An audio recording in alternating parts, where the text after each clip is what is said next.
Very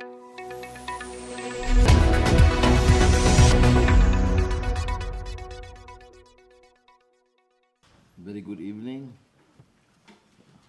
honored members of the faculty, distinguished guests, of course the vibrant assembly at UC Berkeley, and of course the students. It is a pleasure and honor to be back here. I've been here a couple of times, addressing students and faculty, engaging in very vigorous debate, some of the known contentious issues of our times. It's always a pleasure to be here.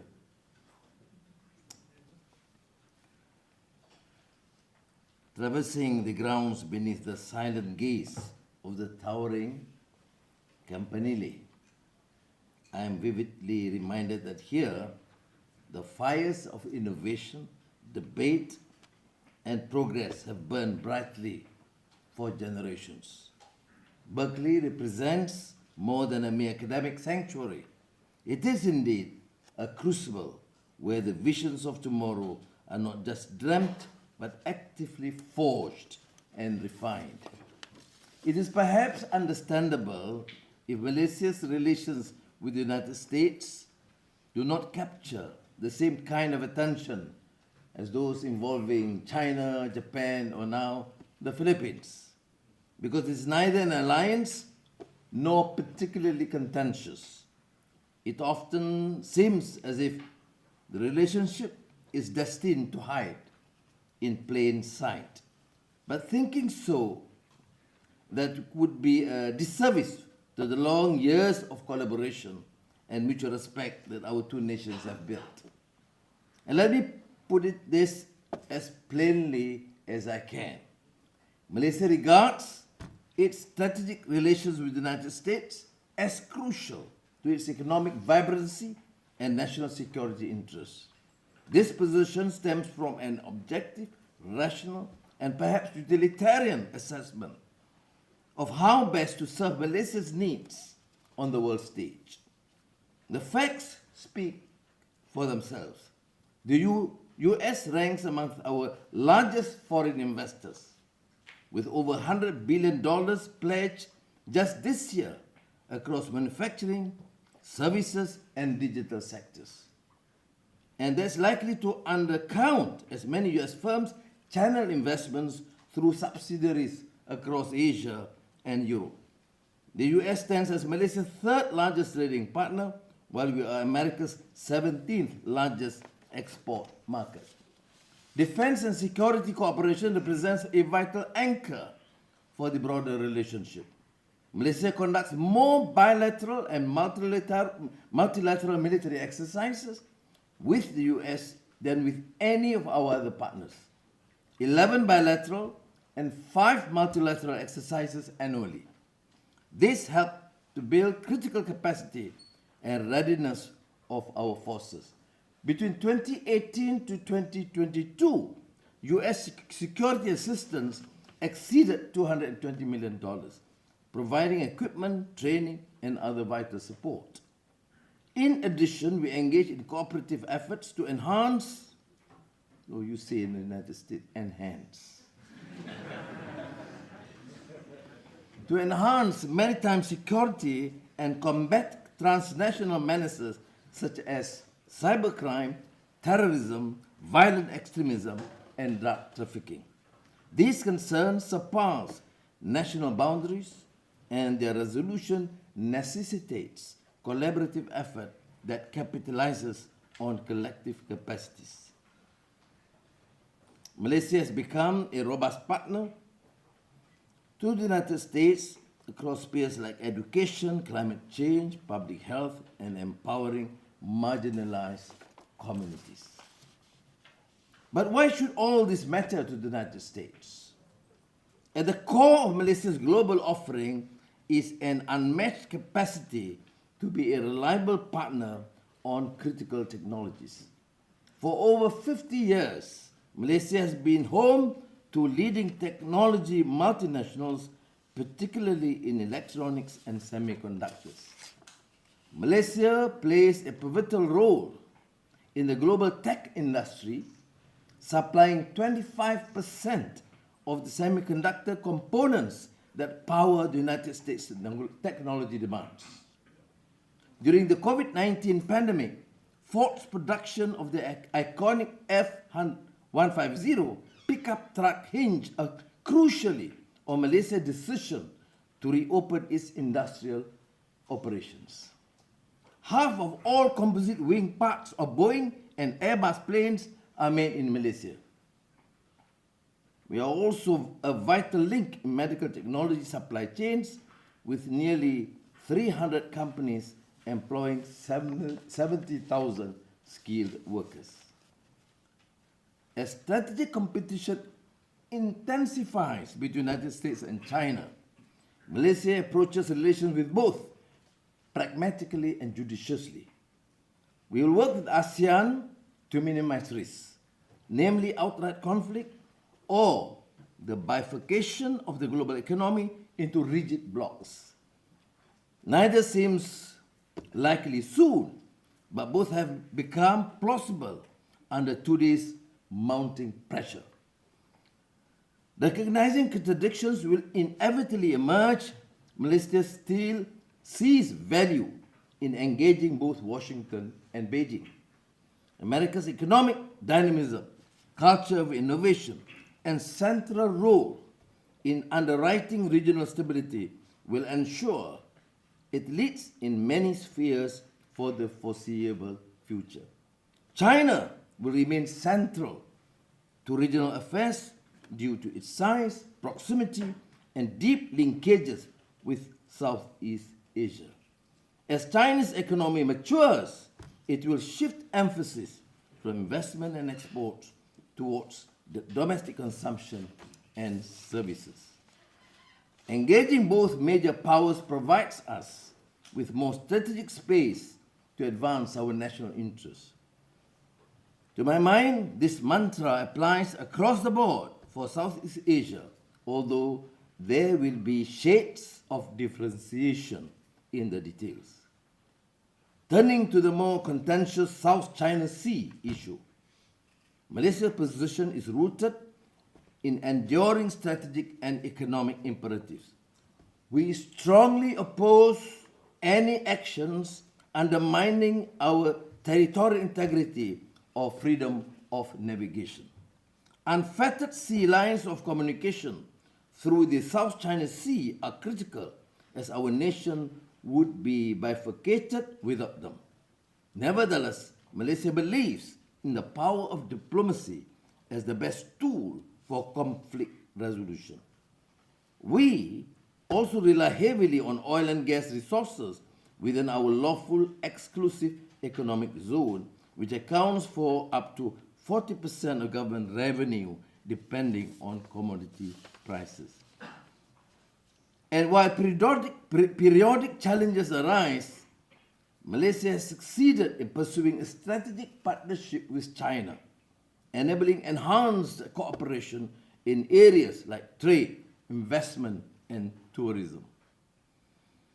There is no doubt that the continued US-China rivalry will be the structural reality in world affairs. Almost all major aspects of international relations will be shaped by this condition. Yet it will be too simple to reduce and boil everything down to just these two countries.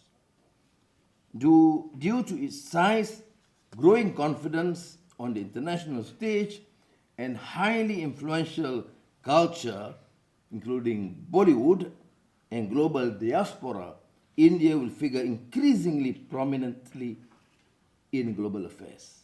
And despite the naysayers, it is never wise to bet against Japan, whose economy has regained some of its previous luster and demonstrating its sheer resilience.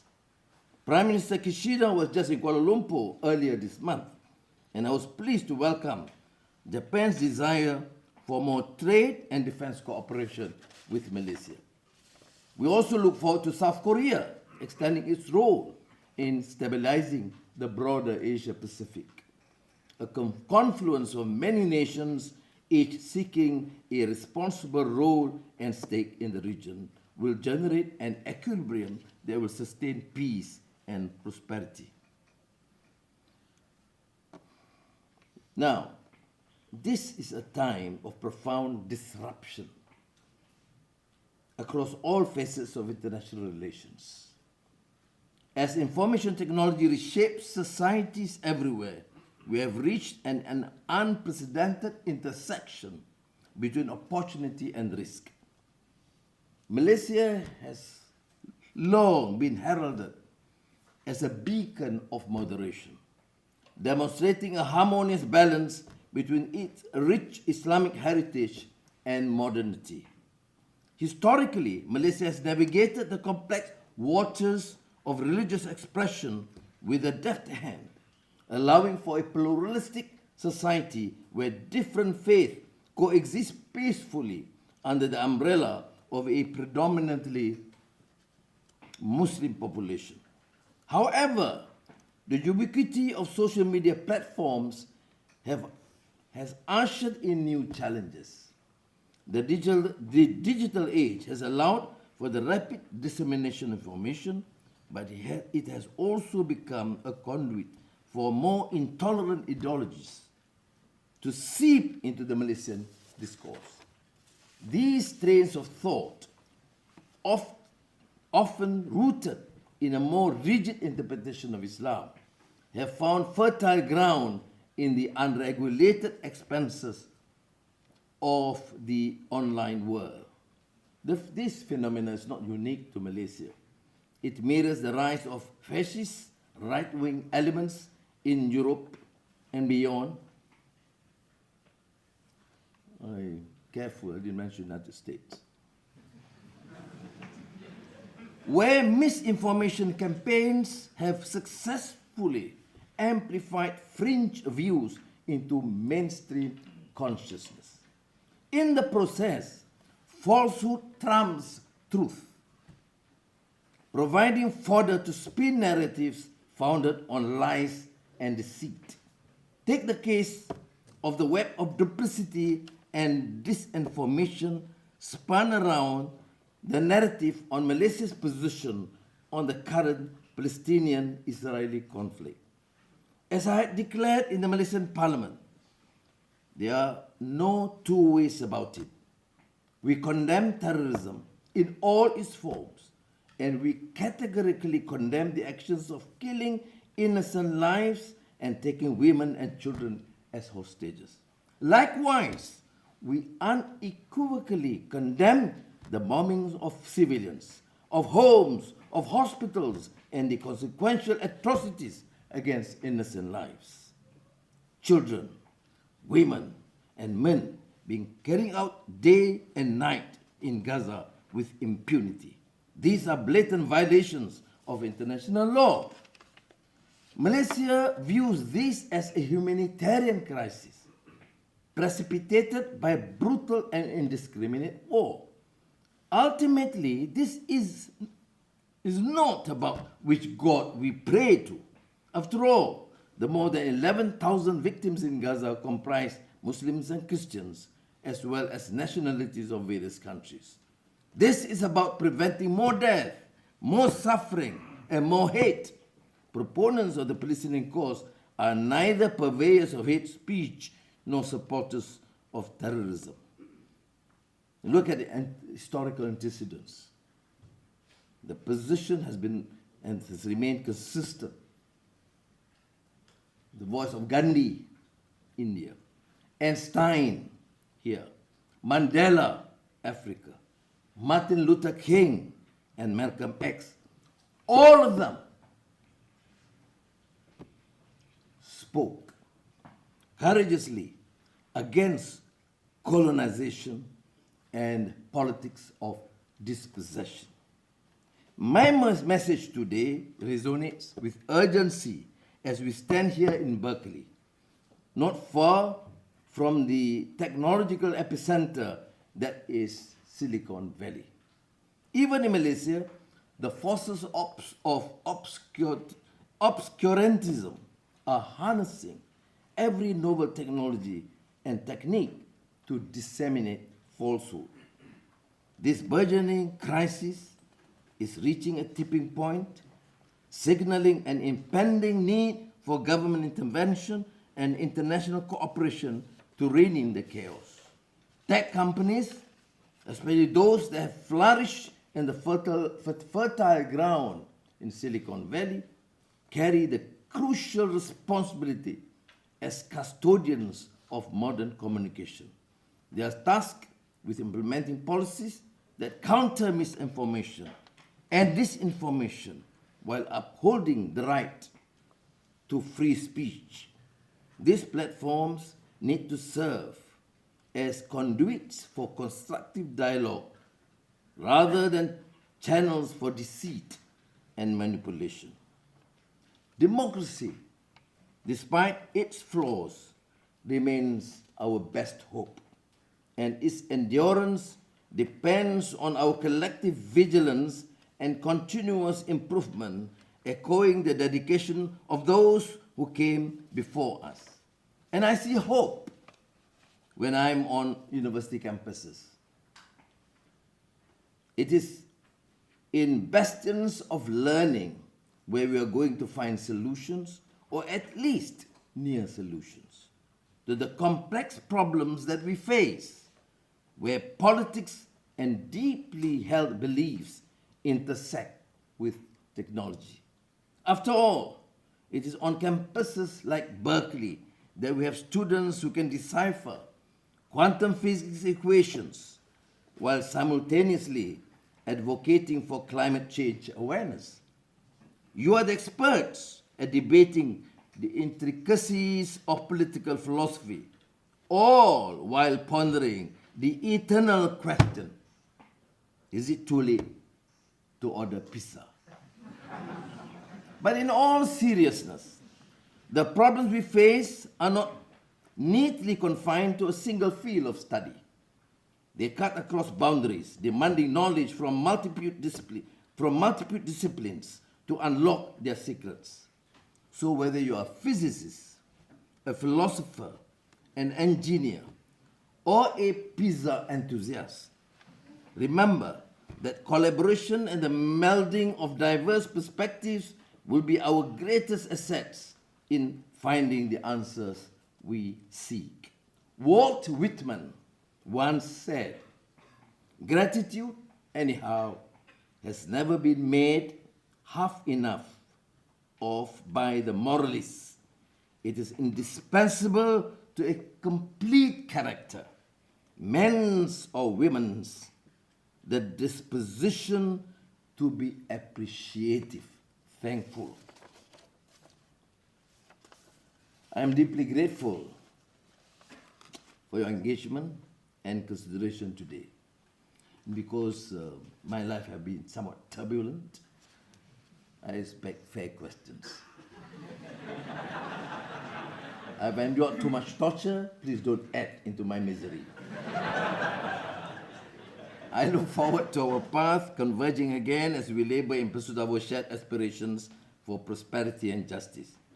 Until then, let us each pledge to contribute to the others yet rewarding task of nurturing a world where truth prevails and democracy thrives. Thank you.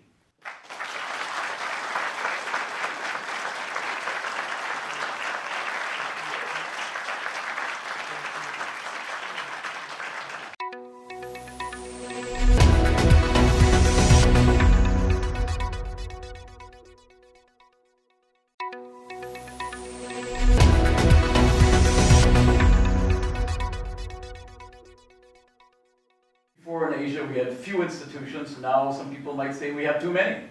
How can these be fit together, and does Malaysia have a strategy to participate in all of these? And the United States is in some of them but not others. What should Malaysia and middle powers do in that situation? As an emerging economy, we integrate and we discuss among our neighbors, particularly in ASEAN, what is best for the region. And we, thus far, has engaged with almost all of these international organizations. But the problem remains, the fundamental issues again, the tendency to dictate issues that would benefit certain countries at the expense of others. WTO is an example. Now, concerns, of course, COP28. You always assume that what is decided by Washington, D.C. and London must be then generally accepted. We say, well, if you allow us to engage, then let us engage and see the peculiar circumstances and time that's needed for these countries to emerge successfully. Because we cannot follow the dictates and the narrative of certain countries. I refer to COP28, for example.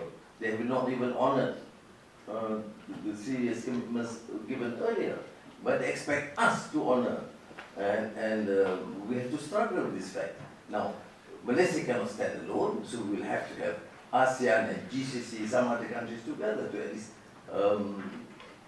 protect our turf. So I'm now combining some of the questions that I've been reading. As you can see, there are only a few. Yeah. So one question has to do with China's role in the South China Sea, which you alluded to. And of course, this has created great tensions, concerns in many of the countries, liberal countries of Southeast Asia, including, of course, Vietnam, Philippines, and so on. Can ASEAN play a role here in trying to dissipate some of this conflict, control some of this conflict that many countries are worried about? China, and at the same time, the United States would like to have freedom of navigation in the South China Sea. How can Malaysia and more broadly ASEAN play a role in that situation? Well, ASEAN did discuss. Our position is ideally we should take a multilateral regional position in this engagement with China. Malaysia as a country has not faced that problem, although the map was announced recently by China do infringe upon our territory or claim. But thus far, with China, we have been rather successful in terms of negotiating with the Chinese. I think the problem is more troublesome, more contentious with the Philippines and Vietnam. We are engaging with them too, but our position is make sure we remain as a regional problem, do not allow for interference of other countries, because that would further aggravate or exacerbate the crisis. So that's the position as insofar as the South China Sea is concerned. I must again reiterate the point that notwithstanding the pronouncements and the claim by various parties, we have not encountered real, I should say, skirmishes or problems. The solution, of course, an aggressive diplomatic engagement, and which we are continuing, even within ASEAN, as I said, with the Philippines and Vietnam, but together, ASEAN and China. The APEC, for which you are here, Asia-Pacific Economic Cooperation meetings are taking place in San Francisco, and we in San Francisco are in the Bay Area very happy about that. On the other hand, many people say APEC stands for a poor excuse to chat. This is some Australian Prime Minister make fun of APEC. So, and there will be a chat tomorrow between President Xi and President Biden. So two questions, maybe the first one is, what do you expect to get out of this, or what do you think will take place from this bilateral discussion between Biden and President Xi? And more broadly, what does Malaysia hope to get out of the APEC meetings, given that APEC is not a decision-making body? You see, never underestimate the importance of diplomacy, of engagement, of dialogue, of chats. And I therefore do not consider that meeting between President Biden and President Xi Jinping something just a normal sort of discourse. It is being looked upon not only by APEC countries, by the world. The engagement and resolution to some of the more not necessarily contentious problems of Gaza, Palestine, or Ukraine, Russia, but at least trade, investments, and understanding on these related issues will help instill more confidence into the economy, which is required by not only the United States and China, but most of these countries. There's no reason. I say Malaysia, the fundamentals are good. There is progress. You see this impressive growth. You have great support in terms of new investments from China, United States, Europe, and others. You see low inflation, under 2%. You see low unemployment, under 4%. But still, the attack on the currency is severe. Not because the fundamentals were what Fed decides. And therefore, I think, and I believe that this sort of engagement is important. It is a good positive signal outcome of the dialogue or meeting between President Jinping and President Biden.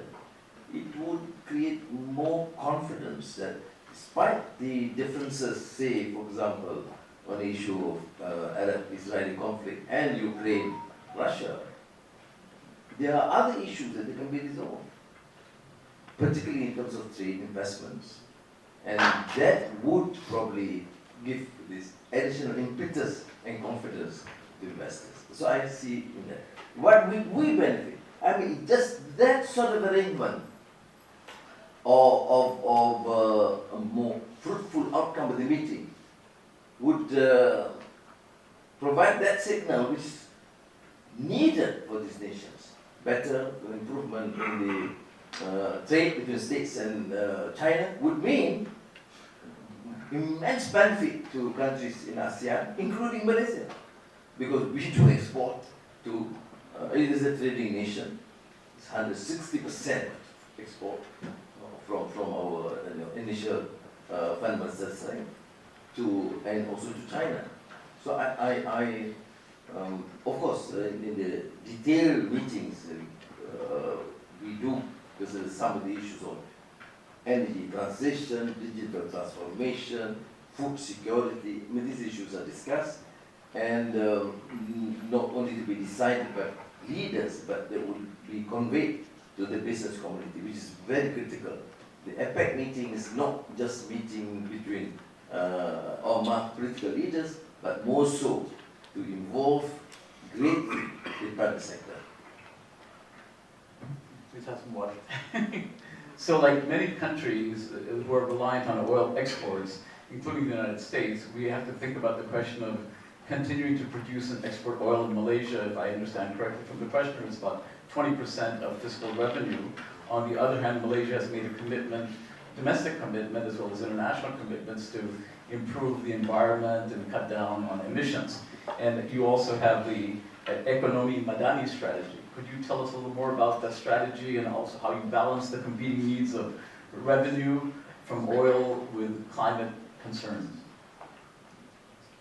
You know, in terms of our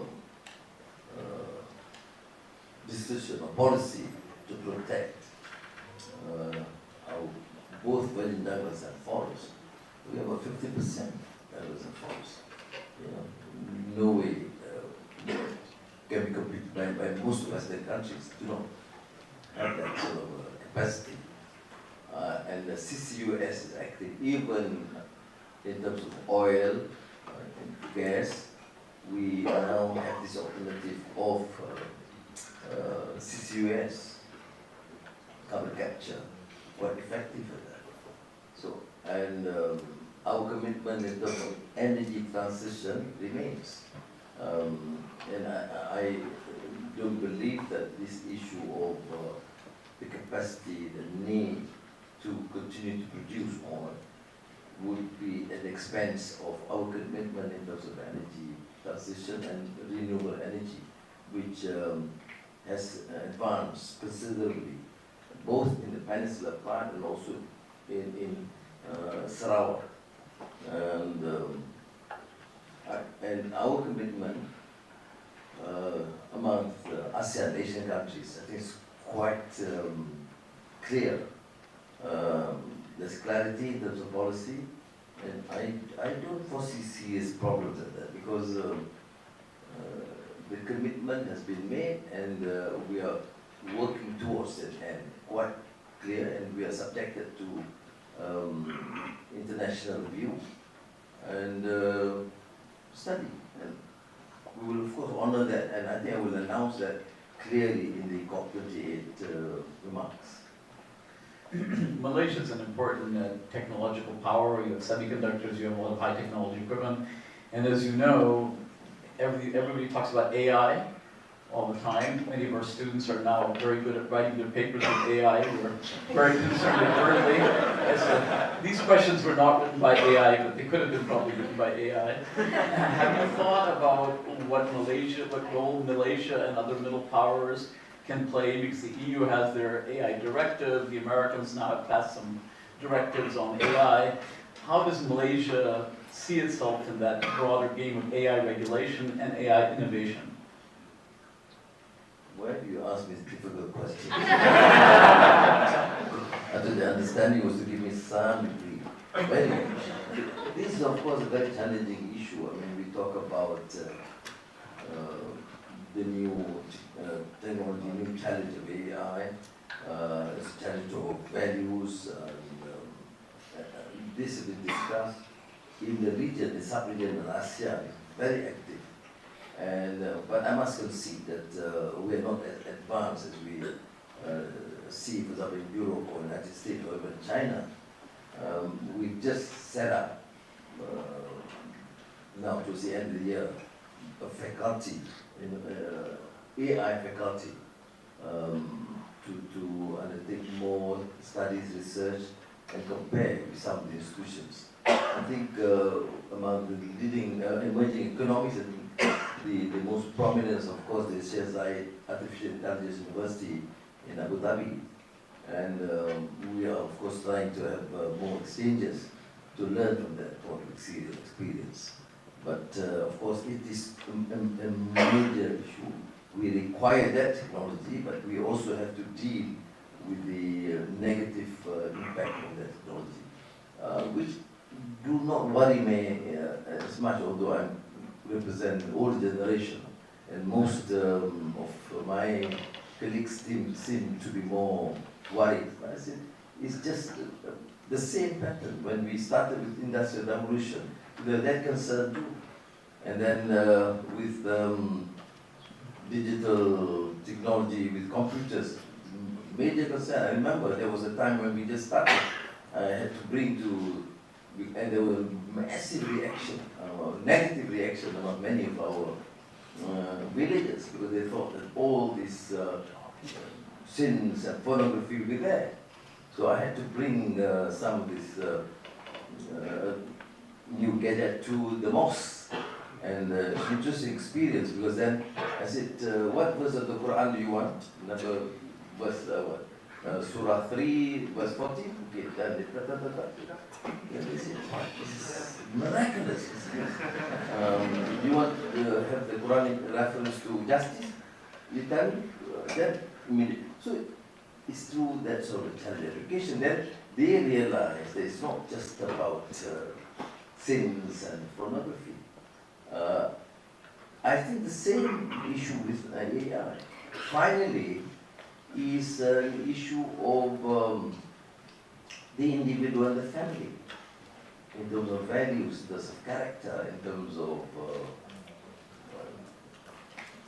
their belief in what is right, and basically education which is terribly lacking. And that is also a challenge.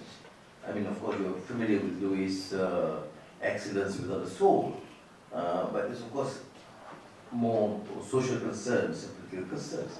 But I think dealing with AI, you need also to extend to the issue of humanity, of compassion, of good values.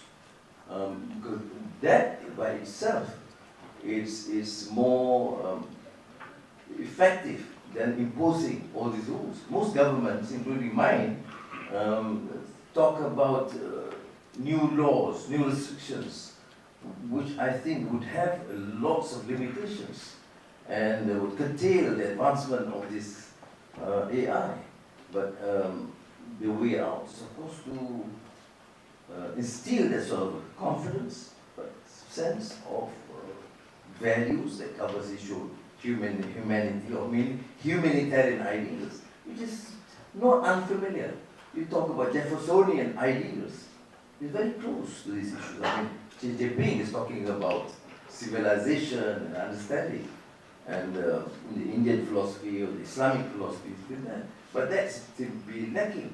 Our rancorous exchange is where we differ in terms of the political differences that we have, not to instill issues of, I say, humanity, humanitarian ideals. You read Tocqueville's Democracy in America, he talks about habits of the heart. It's quite absent in most democratic societies. Habits of the heart is issue of sense and your belief in justice and compassion, in humanity, in truth, in what is right. I think this needs to be instilled. And if this can be instilled as a popular move, AI is not a challenge. That's good. Well, you mentioned democracy, and in a recent interview with the Council on Foreign Relations, you said you need to work with the dominant party and have compromise in maintaining a democracy. I know it's bad for leaders to give advice to other countries like the United States, but maybe you could talk a little bit about how you see the need to compromise and what other countries might learn from the Malaysian approach. Enough problems. Who can solve? I mean, what is concerning I see, as a firm believer in democracy, we used to see America's beacon, hope of democracy, which unfortunately is, not to say no longer there, but people are getting a bit more cynical because the bifurcation and rancor and division is so clear, and the divide and issue of identity politics, of growing fascism and white supremacy, which to me really tragic as a firm believer in democracy and struggle, survive more than 10.5 years in prison. And suddenly see this because, well, is this hopeless? Not necessarily. I think probably this is a period that is most challenging. Hopefully after this battle, things will evolve. Probably, hopefully the younger generation will insist upon a new America based on the ideals of this great nation. I'm sorry, this is not, I should say, trying to advise. I was a small country, and I've learned and benefited immensely from the scholarship here and exchanges, particularly when during the years at Georgetown University. But then I would say that this is, of course, a difficult period.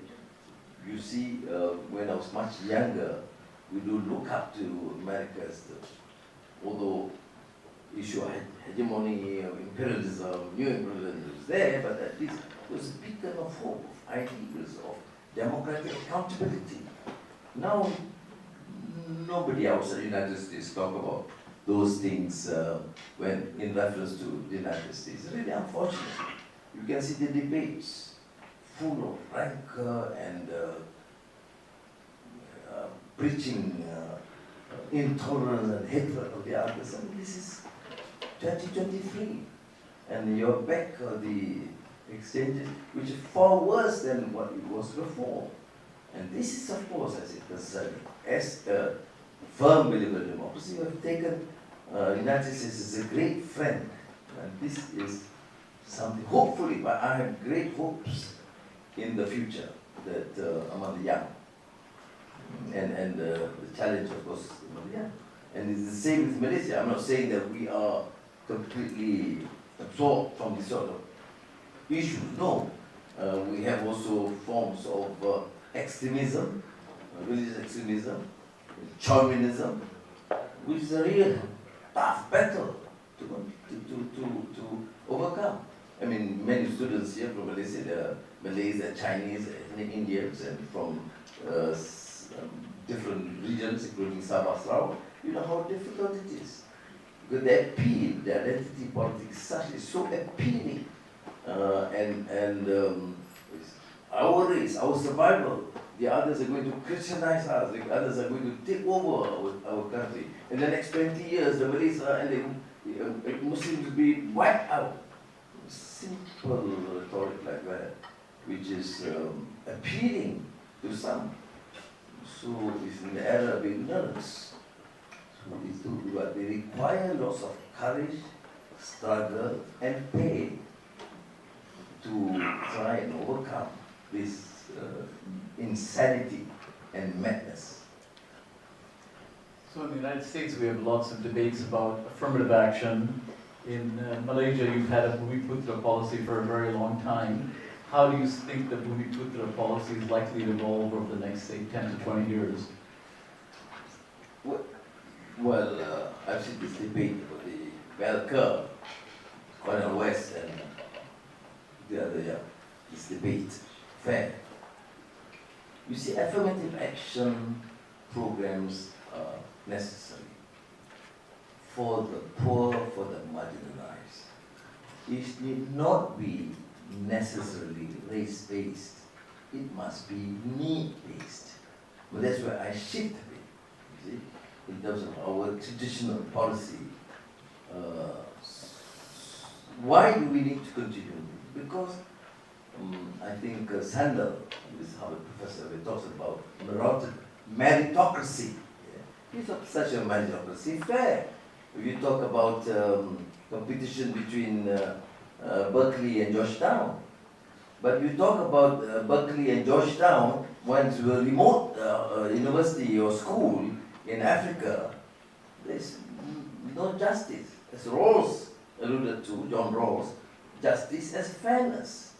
It's not just fair, just not to give equality to everyone. Some countries, some schools, even in Malaysia, some schools, urban schools, have the best facilities. You have to compete with some remote school in the heartland, rural heartland.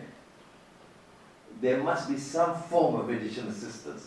You call it affirmative action, you call it additional support, but you cannot have purely meritocracy when there is no fairness. There's no justice in this regard. So I think, to my mind, we have to continue with very serious, effective program to eradicate poverty, to allow for the marginalized and the poor communities to be able to come up and compete. But there have been a lot of wastages. There's also psychological build-up there. There is the dependency syndrome. There are issues that we have to discuss, yes. But we must allow for a fair competition.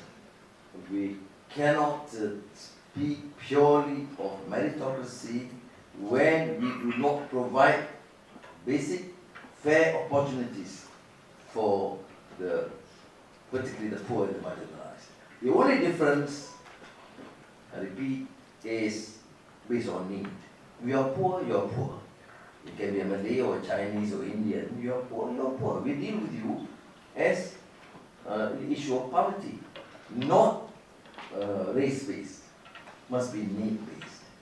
But a lot of issues, I think, we discussed in that bell curve, which we have to take into consideration because we cannot allow for the society to be totally dependent as you call it, is dependency syndrome that the Egyptian economist Amin referred to.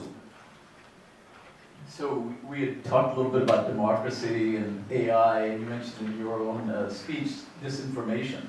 And I think this is a problem that many countries confront in Europe, in the United States, and also maybe in Malaysia. So is ASEAN able to do something? Are you able to do something to combat disinformation in local languages that could undermine democracy?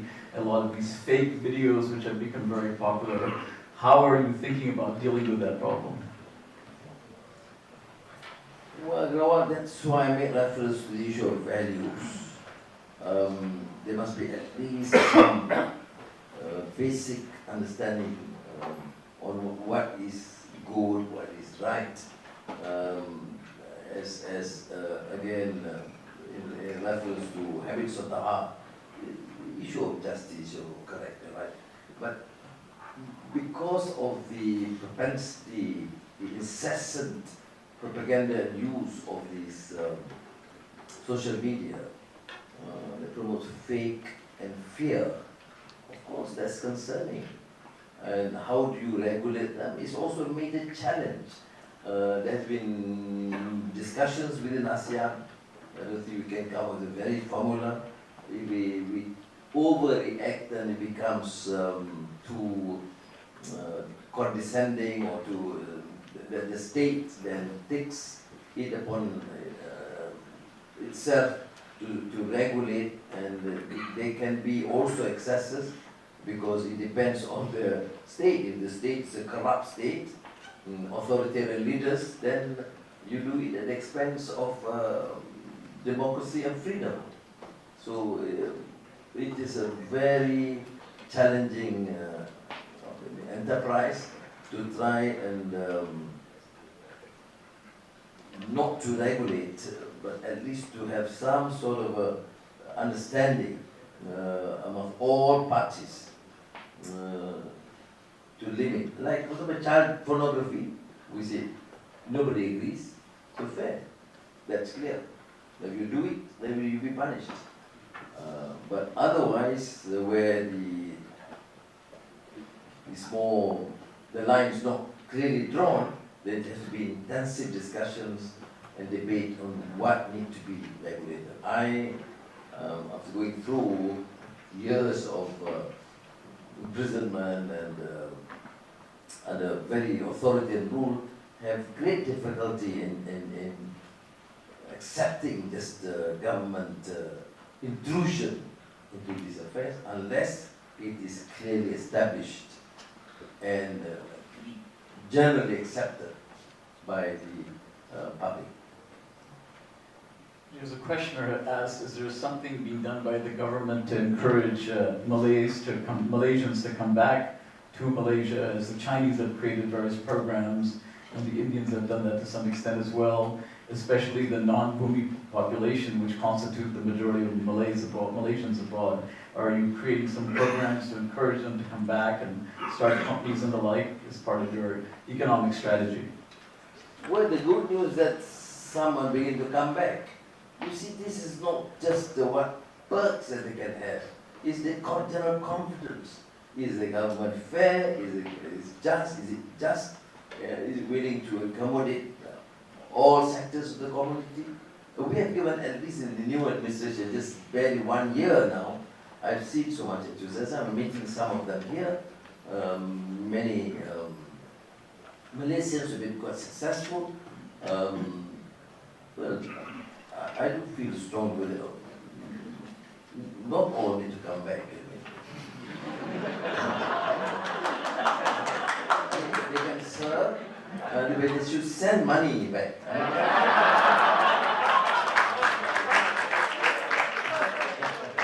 You can contribute. For example, the traditional view is that once you graduate, either as PhD or master's, you must come back and serve. Right? I propose some change. Let them have the initial exposure. If some more private companies, private enterprise, startups wants to employ them, let them have it. it is here, San Francisco, the Bay Area, or in New York, you have that exposure. You will immense help and benefit to the country when they come back. Or if you decide not to, then we say, please do send more funds to your parents. But seriously, we have a team now in the cabinet to see what's happening in some other countries, and we're going to advise people to come back. But that will also be together with how the economy is being managed.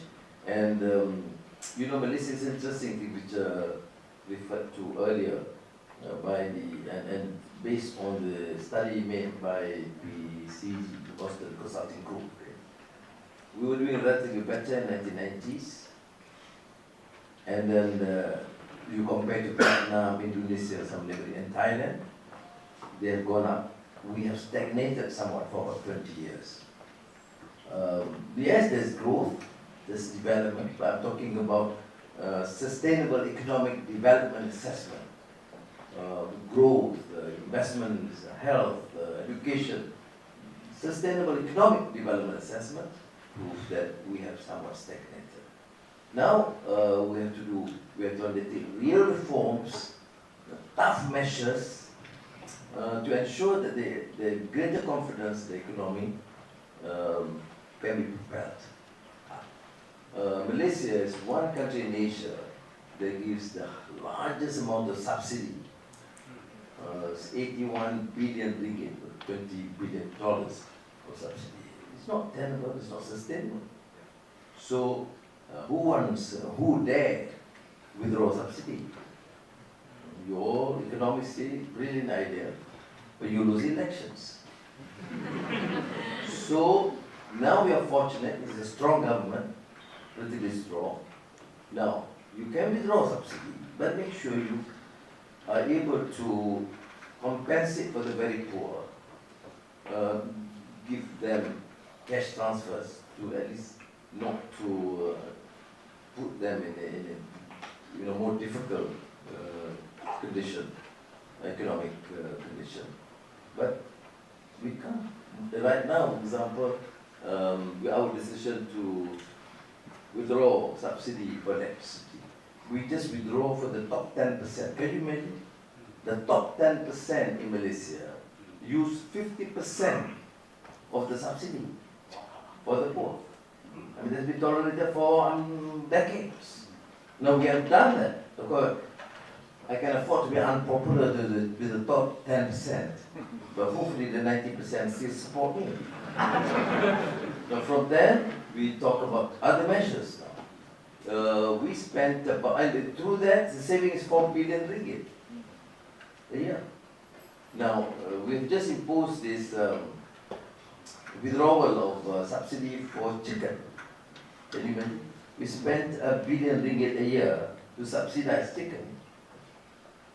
And it benefits everybody, including the richest men in the country would eat the subsidized chicken, which is a disgrace to the economy. You should support and subsidize the poor. No. So we have done so. Fortunately, the price has not, gone up. We'll be able to sustain at the same level. But we save 1 billion ringgit a year. But these are unpopular measures, tough measures, but it has to be done to save the economy. And we will do it, including petrol and some other measures. But we see just before elections, we'll stop. So we're nearing the end, and I think we've been asking you very simple questions, so I thought I'd ask you some more difficult questions. So here's a question: what is your favorite Malaysian food, since you've been speaking about chickens? It's up there. Okay. What is your favorite song by Siti Nurhaliza? In my politics of South Asia, I learned that this artist is very important. The Siti Nurhaliza is, of course, icon. And fortunately, supporting us, and she did sing a few songs For the elections, this is saying something, if you Aziz about the Kasih, Wanita. This is a good song. I mean, more support of women. So the last question, which is very easy for you to answer. There are so many colleges around here, including some inferior ones in the South Bay.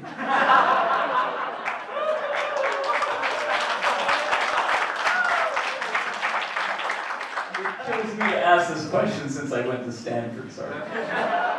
Why did you pick Berkeley?